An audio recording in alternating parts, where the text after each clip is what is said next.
ভারতের একদম পশ্চিম প্রান্তে অবস্থিত ভ্রমণের দিক থেকে বেশ সমৃদ্ধ একটি রাজ্য হলো গুজরাট। কি নেই এখানে? আছে পাহাড়, সমুদ্র, জঙ্গল, ঐতিহাসিক স্থাপত্য, দুটি জ্যোতির্লিঙ্গ, চার ধামের এক ধাম, বিশ্বের সবচেয়ে উঁচু মূর্তি, নুনের মরুভূমি, আরো অনেক কিছু। তার সাথেই মাথায় ঘুরছিল অমিতাভ বচ্চনের সেই কথা। अरे कुछ दिन तो गुजारो गुजरात में। তাই আর কি, ব্যাগপত্র গুছিয়ে নিয়ে বেরিয়ে পড়লাম এবারে আমাদের গুজরাট সফরে। গুজরাটের রাজধানী গান্ধীনগর হলেও হৃদয় হলো আমেদাবাদ। আর এই আমেদাবাদ ভ্রমণ দিয়ে শুরু করব আমরা আমাদের গুজরাট সফর। আজকে আমরা খাবো জেঠালালের ফেভারিট জলেবি ফাফড়া।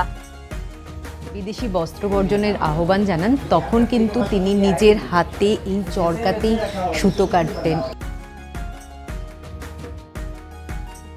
এই ধরনের স্টেপল সাধারণত গুজরাট এবং রাজস্থানেই দেখতে পাওয়া যায়। এখানে দুর্দান্ত একটা সানসেট হচ্ছে।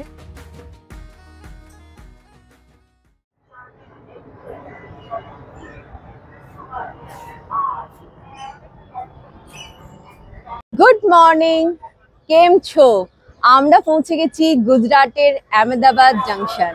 আর আজকে প্রথম দিন আমরা আহমেদাবাদ ঘুরে দেখব আর সেই সব কিছু শেয়ার করবো আমি এই ভিডিওতে। তাহলে সঙ্গে থাকুন, শুরু করছি আমাদের গুজরাট সিরিজ। হাওড়া, শালিমার এবং কলকাতা স্টেশন থেকে ডাইরেক্ট কিছু ট্রেন রয়েছে আমেদাবাদ আসার জন্য। ট্রেনের নাম, নাম্বার এবং টাইমিংস আমি স্ক্রিনে দিয়ে দিলাম। স্টেশনের বাইরে বেরিয়ে আমরা একটা অটো নিয়ে নিয়েছি। তো অটো নিয়ে আমরা যাচ্ছি মানিনগর, আর মানিনগরেই আমরা হোটেল নেব। এখানে অটোতে কিন্তু ভালো রকমের বার্গেনিং হয়। 200 টাকা বলেছিল মানিনগর যাওয়ার জন্য, লাস্টে 120 টাকায় রাজি হয়েছে। এই হচ্ছে আহমেদাবাদ শহর। সকালবেলা রাস্তাঘাট মোটামুটি ফাঁকা রয়েছে। আমরা মানিনগরে এসে এই দ্য হোটেল লেক প্যালেস 4 তলার উপরে রয়েছে। তো এখানে একটা রুম নিয়ে ফ্রেশ হয়ে নিয়েছি। হোটেলটা আপনাদের দেখালাম না, কারণ আমরা এখানে মাত্র 2 ঘন্টার জন্যই রুমটা নিয়েছি। আহমেদাবাদে স্টে করব না, আমরা আজকে রাত্রেই বেরিয়ে যাব। কোথায় যাব সেটা আপনাদের পরে জানাচ্ছি। আপনাদের হয়তো মনে হতে পারে যে আমরা মানিনগরে কেন এলাম। আহমেদাবাদে থাকার জন্য আহমেদাবাদ স্টেশনের পাশে হোটেল পেয়ে যাবেন। তো আমরা মানিনগর এসেছি কারণ আমাদের স্কুটি রেন্ট নেওয়ার ছিল। মানিনগরে রিয়ান বাইকস থেকে আমরা স্কুটি রেন্ট নিয়েছি। আমরা এই স্কুটিটা রেন্ট নিয়েছি। স্কুটি রেন্টালটা এদের 3টে ব্রাঞ্চ রয়েছে আহমেদাবাদ জুড়ে। তো আমরা মানিনগরে এসেছিলাম, এখান থেকে মানিনগরে এদের ব্রাঞ্চ থেকে স্কুটিটা রেন্ট নিয়েছি। তো একদিনে 400 টাকা, 2000 টাকা ডিপোজিট রাখতে হয়েছে, সেটা আমরা রিটার্ন পেয়ে যাব। তো এখন আমরা বেরোচ্ছি আহমেদাবাদের সাইট সিন করতে।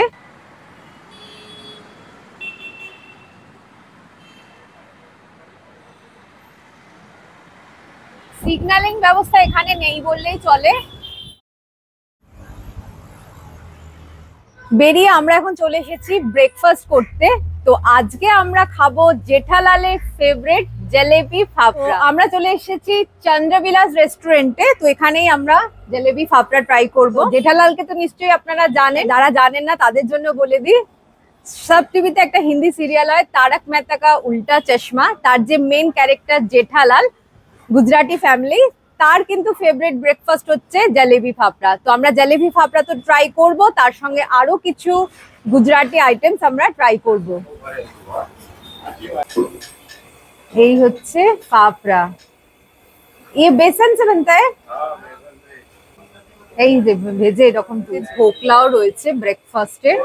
আর ইয়ে খান্ডভি है ना, এটা হচ্ছে খান্ডভি। গুজরাটি ব্রেকফাস্ট ট্রাই করতে হলে কিন্তু এখানে আসতে পারেন, এই চন্দ্রবিলাস রেস্টুরেন্ট। এটা কিন্তু খুব পুরনো একটা রেস্টুরেন্ট এবং এখানে অনেক গুণীমানী ব্যক্তিত্ব এসেছেন এখানে। তো এখানে আমরা একটা স্পেশাল ব্রেকফাস্ট থালি অর্ডার করেছি, তাতে জলেবি ফাফড়া, তার সঙ্গে দাঁড়ান আপনাদের দেখাচ্ছি কি কি রয়েছে। ফাফড়া জলেবি খেয়ে আমাদের পেট ভরে যাবে। এই হচ্ছে ফাফড়া, যেটা আপনাদের দেখালাম একটু আগে। ভাজা হচ্ছে পাত্রা, এটা হচ্ছে খান্ডভি, এখানে ধোকলা, সমোসা, এটা একটা বড়া, কচুরি, এটা হচ্ছে পাপড়ি, পাপড়ি রাইট। ये क्या है? सेव उसन। अच्छा, ये आलू की सूखी अच्छा सूखी सब्जी, छोले छोले। आलू की सब्जी। और ये क्या है छोटा छोटा? ये फुलवरी। अच्छा ये आलू फुलवरी, बड़ा, ये हाँ मेथी मेथी पकौड़ा, पकौड़ा, खाडली, हाँ वो ये दोनों मुझे समझ में आया। ये पपीते का चटनी, चटनी, अच्छा এটা পেঁপে कड़ी। চাটনি, कड़ी, কারি, वो इमली का আচ্ছা আচ্ছা ইমলি কা চাটনি। এই ব্রেকফাস্ট থালিটা হচ্ছে 350, জলেবি তার সঙ্গে হাফড়া, পাতলা ট্রাই করি। ভালো খেতে, এত খাবার মানে খেয়ে শেষ করা মুশকিল আছে আমাদের পক্ষে, দুজনের পক্ষেও।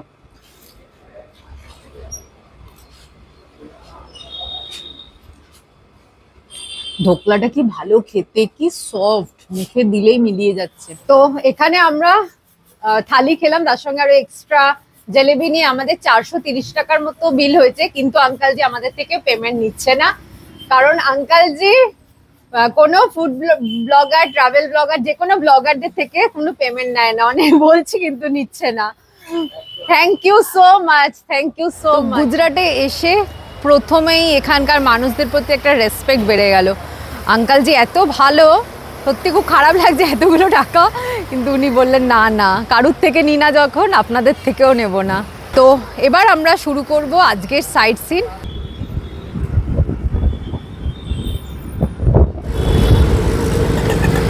আমরা এখন ক্রস করছি সাবরমতী নদীর ওপরে ব্রিজ, এই নিচ দিয়ে বয়ে যাচ্ছে সাবরমতী নদী।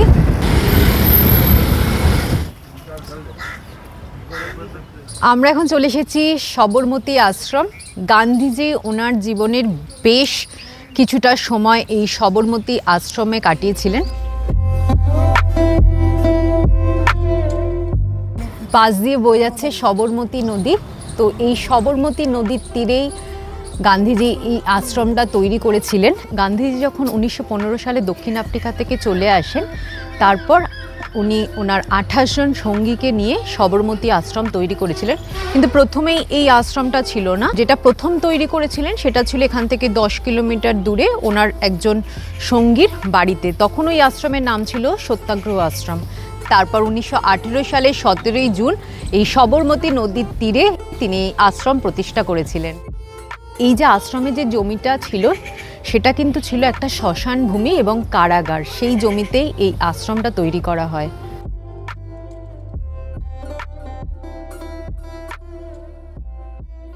এই আশ্রমের ভেতরে অনেকগুলো দেখার জায়গা রয়েছে, অনেকগুলো ঘর রয়েছে, আপনারা ঘুরে ঘুরে দেখতে পারেন। এই যে খোলা জায়গাটা দেখতে পাচ্ছেন, এটা হচ্ছে প্রার্থনা হল বা ভূমি, যেটাই বলুন না কেন, এটা ওপেন এরিয়া। তো এখানেই প্রেয়ার বা প্রার্থনা করা হতো। তো ভেতরে ঢুকতে গেলে এখানে জুতো খুলে ঢুকতে হবে। এই যে আমার পেছনে বাড়িটা দেখা যাচ্ছে, এটা হচ্ছে হৃদয় কুঞ্জ। এই বাড়িতেই গান্ধীজি থাকতেন ওনার স্ত্রীর সঙ্গে। 1918 থেকে 1930 সাল পর্যন্ত তিনি এই বাড়িতেই ছিলেন।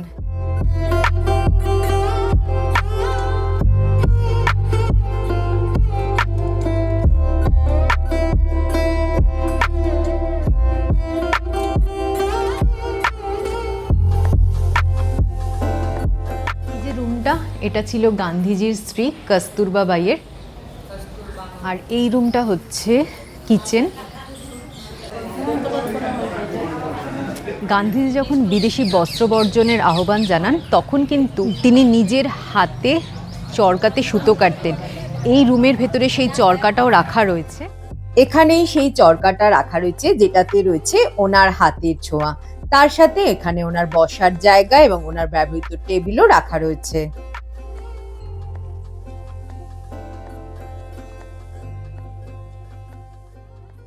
এই যে কুটিরটা দেখা যাচ্ছে, এটা হচ্ছে বিনোবা কুটির।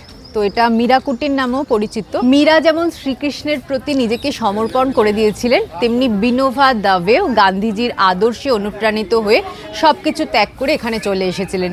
সেই কারণে গান্ধীজি বিনোবাকে মীরা নাম দিয়েছিলেন। আর তাই ওনার এই কুটিরটাকে মীরা কুটির এবং বিনোবা কুটির দুটোই বলা হয়। 1918 থেকে 1921 সাল পর্যন্ত উনি এই কুটিরেই থাকতেন। এই যে বাড়িটা দেখছেন, এটার নাম হচ্ছে নন্দিনী সভাগৃহ। এটা হচ্ছে সবরমতী আশ্রমের যে অতিথিশালা সেটা। তো এখানে অনেক গণ্যমান্য ব্যক্তিদের পদধূলি পড়েছে। ওনারা এখানে এসে থেকে গেছেন। তার মধ্যে রাজেন্দ্র প্রসাদ, বাদশা খান, আরও অনেকের ছিলেন। 1930 সালে গান্ধীজি যখন ডান্ডি আন্দোলন শুরু করেছিলেন, সেই ডান্ডি মার্চ কিন্তু এই আশ্রম থেকেই শুরু হয়েছিল। তো এখানে একটা মিউজিয়ামও রয়েছে।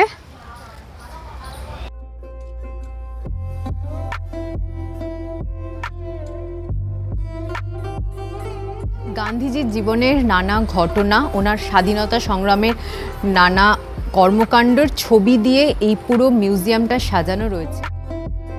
এখানে একটা ঘরে সমস্ত চরকাগুলো রাখা রয়েছে। দেশীয় বস্ত্র উৎপাদনে সেই সময় এই চরকাগুলো থেকেই সুতো কাটা হতো। এছাড়া এখানে একজন মহিলা কিভাবে তুলো থেকে সুতো বার করা হয় সেটাও দেখিয়ে দিচ্ছিলেন। তো সবরমতী আশ্রম থেকে এবার আমরা বেরিয়ে আমরা এখন যাব সোজা গান্ধীনগর। গান্ধীনগরে অক্ষরধাম মন্দির। আমরা এখন যাচ্ছিলাম গান্ধীনগর অক্ষরধাম মন্দির, আর যাওয়ার পথে রাস্তায় পড়ে নরেন্দ্র মোদী স্টেডিয়াম। বিশ্বের সবচেয়ে বড় স্টেডিয়াম হচ্ছে এই নরেন্দ্র মোদী স্টেডিয়াম, আর এখানে আসন সংখ্যা প্রায় 1,30,000। আমরা এখন পৌঁছে গেছি অক্ষরধাম মন্দির, আর এই অক্ষরধাম মন্দির গান্ধীনগরে রয়েছে। আহমেদাবাদ সিটি থেকে গান্ধীনগর মানে ডিস্টেন্স গান্ধীনগরের প্রায় 25 কিলোমিটার। এই সামনে হচ্ছে মন্দিরের এন্ট্রি গেট। তার আগে আমরা এখানে একটু আখের রস খেয়ে নেব। এখন প্রায় 1:30 বেজে গেছে, আর এখানে ভালোই গরম আছে। আজকে ফেব্রুয়ারির 20 তারিখ, তো বেশ ভালো গরম। তো তার জন্য আগে আখের রস খেয়ে গলাটা একটু ভিজিয়ে নিই, তারপর যাব মন্দিরের ভেতরে। এই পেছনেই দেখা যাচ্ছে স্বামীনারায়ণ অক্ষরধাম মন্দির। অক্ষরধাম মন্দিরের ভেতরে কোনো ধরনের ব্যাগ, ইলেকট্রনিক্স আইটেম, খাবার দাবার কিছুই নিয়ে ঢোকা যাবে না। মন্দিরের বাইরেই রয়েছে ক্লক রুম, সেখানেই আপনাদের সমস্ত কিছু রেখে ভেতরে যেতে হবে। এখানে ক্লক রুমে জিনিস রাখার জন্য কোনো চার্জেস লাগে না। মন্দির খোলা থাকে সকাল 9:30 থেকে সন্ধ্যে 7:30 পর্যন্ত, আর মন্দিরে কিন্তু কোনো এন্ট্রি ফি লাগে না। প্রত্যেকদিন সন্ধ্যেবেলায় 7:15 একটা ওয়াটার শো হয়, সেটা যদি আপনারা দেখতে চান তাহলে 70 টাকার টিকিট রয়েছে, আর মন্দির সোমবার বন্ধ থাকে। তো ভেতরে মূল মন্দিরে ঢুকেই প্রথমে রয়েছে একটা গোল্ড প্লেটেড স্বামীনারায়ণের মূর্তি। তার সাথে এখানে রাধা কৃষ্ণ, রাম সীতা এবং শিব পার্বতীর মূর্তি রয়েছে। বেশ সুন্দর মন্দিরটা, একদম মানে পাথরের খোদাই করা কাজগুলো দুর্দান্ত। তো অবশ্যই এই অক্ষরধাম মন্দিরটা কিন্তু দর্শন করবে। কিন্তু ভেতরে যেহেতু ক্যামেরা নিয়ে ঢোকা যাচ্ছে না, তাই আপনাদের কিছু দেখাতে পারলাম না। খুব সুন্দর স্বামীনারায়ণ অক্ষরধাম মন্দির দেখে এবার আমরা যাব আদালাজ স্টেপওয়েল। তো ওটা এখান থেকে 15 কিলোমিটার ডিস্টেন্স দেখাচ্ছে অক্ষরধাম মন্দির থেকে।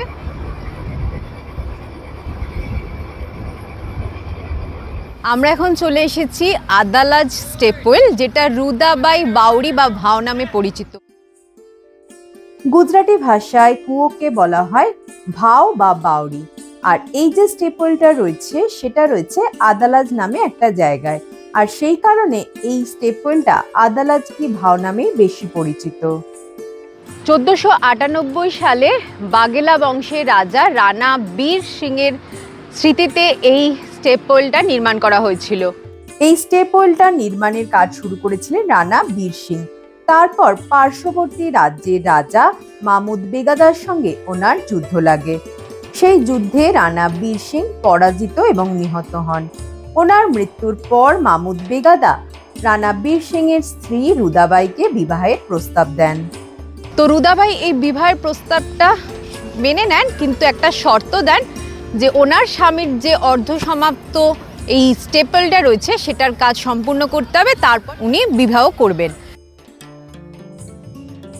মামুদ বেগাদা সেই শর্তে রাজি হয়ে যান এবং এই স্টেপওয়েলটা নির্মাণের কাজ শুরু করেন। তারপর যখন এই স্টেপওয়েলটা নির্মাণের কাজ সমাপ্ত হয়, তখন মামুদ বেগাদা রুদাবাইয়ের কাছে গিয়ে তার শর্তটা মনে করিয়ে দেয় যে উনি যে বিবাহ প্রস্তাবে রাজি হয়েছিলেন, কিন্তু রুদাবাই বিবাহ করেননি ওনাকে।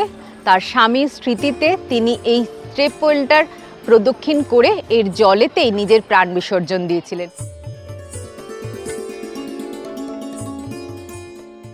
তো এখানকার মানুষ কিন্তু এই স্টেপওয়েলটার খুব পবিত্র মনে করে।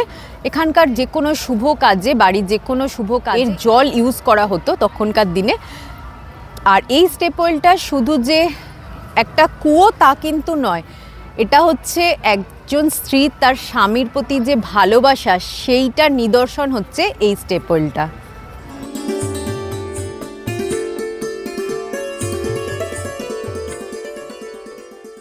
অসাধারণ কারুকার্য করা রয়েছে এই স্টেপওয়েলের দেওয়ালে।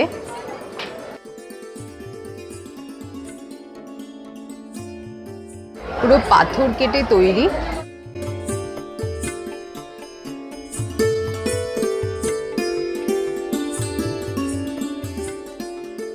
এই যে নিচে নেমে আসার পর এই হচ্ছে কুয়াটা। তো জলটা এখন নোংরা হয়ে গেছে যেহেতু ইউজ হয় না। এই যে স্টেপল রয়েছে, এই ধরনের স্টেপল সাধারণত গুজরাট এবং রাজস্থানেই দেখতে পাওয়া যায়। তো এইগুলো বানানোর মূল উদ্দেশ্য জল সঞ্চয় করার জন্যই ছিল। আমরা যেখানে এসেছি এটা হচ্ছে আদালাজ স্টেপল। তো এরকমই আর একটা স্টেপল রয়েছে, এই ছবিটা আপনারা সবাই দেখেছেন। এই যে দেখুন 100 টাকার নোটে এই যে ছবিটা রয়েছে রানী কি ভাব, এটা রয়েছে পাটানে, যেটা আহমেদাবাদ থেকে 130 কিলোমিটার দূরে। তো সেটা যদি আপনারা যেতে চান তাহলে আহমেদাবাদে আপনাদের আরো একটা দিন এক্সট্রা রাখতে হবে। আমাদের হাতে এবারে সময় হলো না, আগামী দিনে কখনো যদি আবার আসার সুযোগ হয় তো অবশ্যই যাব। আমরা বেরিয়ে পড়লাম আদালাজ স্টেপল দেখে। আর এই আদালাজ স্টেপল 6টা পর্যন্ত খোলা থাকে, এখন 5টা বাজছে। আর রোদ দেখে মনে হচ্ছে সেই 3টে সাড়ে 3টে যেরকম রোদ থাকে না, ঠিক সেই রকম রোদ। আসলে এই পশ্চিম দিকের রাজ্যগুলোতে দেরিতে সানসেট হয় এবং সানরাইজও অনেক দেরিতে হয়। তো এখান থেকে এবার আমরা যাব কাঙ্কারিয়া লেক।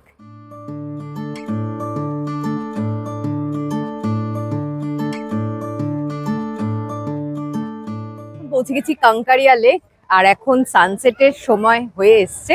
আর এখানে এন্ট্রি টিকিট হচ্ছে 10 টাকা করে, আর বাচ্চাদের 5 টাকা। এখানে দুর্দান্ত একটা সানসেট হচ্ছে লেকের ধার থেকে, দারুণ লাগছে দেখতে।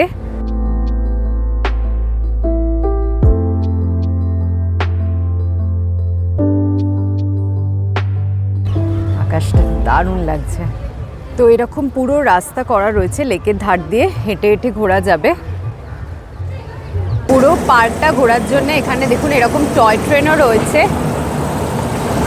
টয় ট্রেনটা ছাড়ে 3 নম্বর গেট থেকে, কারণ এখানে ঢোকার জন্য অনেকগুলো গেট রয়েছে। তো 3 নম্বর গেটের কাছ থেকে টয় ট্রেনটা ছাড়ে এবং ওখানেই টিকিট কাউন্টার রয়েছে।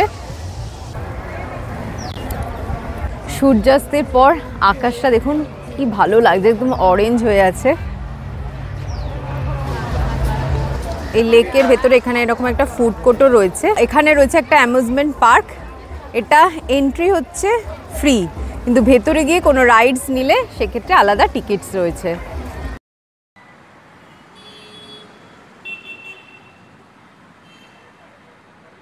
আমরা এখন চলে এসেছি আজকের আমাদের লাস্ট স্টপ, লাস্ট গন্তব্য অটল ব্রিজ। সবরমতী নদীর ওপর তৈরি এটি একটি পেডেস্ট্রিয়ান বা ফুট ব্রিজ।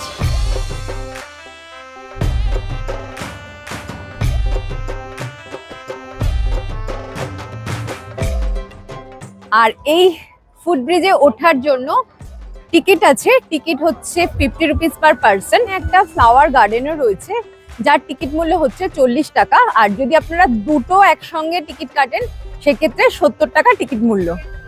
আপনারা জানেনই গুজরাটে ঘুড়ি ওড়ানোর একটা বিশেষ প্রচলন রয়েছে। এই ঘুড়ির থিমে এই ব্রিজটা তৈরি করা হয়েছে। যে দেখুন দূর থেকে দেখলে মনে হবে দেখুন পুরো ঘুড়ি।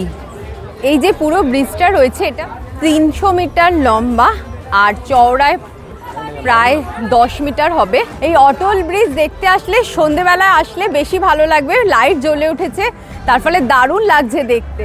আর যদি আপনারা ব্রিজের ওপর না উঠতে চান তাহলে আপনারা একদম যে রিভার ফ্রন্ট পাথওয়েটা রয়েছে সেখানে দাঁড়িয়েও এই রকম ব্রিজের ভিউটা পাবেন। এখানে দাঁড়ানোর জন্য কিন্তু কোনো টিকিট মূল্য লাগবে না, এখান থেকে আপনারা সাইড থেকে দেখতে পারবেন। যে সমস্ত সাইট সিন আজকে ঘুরে দেখলাম, এই সমস্ত সাইট সিন আপনারা অটো বুকিং করে ঘুরে দেখতে পারেন। 1000 থেকে 1200 টাকা পড়বে। এছাড়া পুরো আহমেদাবাদের মধ্যে ওলা সার্ভিস ভালো রয়েছে, তো ওলা অটো হোক বা ওলা ক্যাব বুকিং করেও আপনারা এই সমস্ত জায়গাগুলো ঘুরে দেখতে পারেন।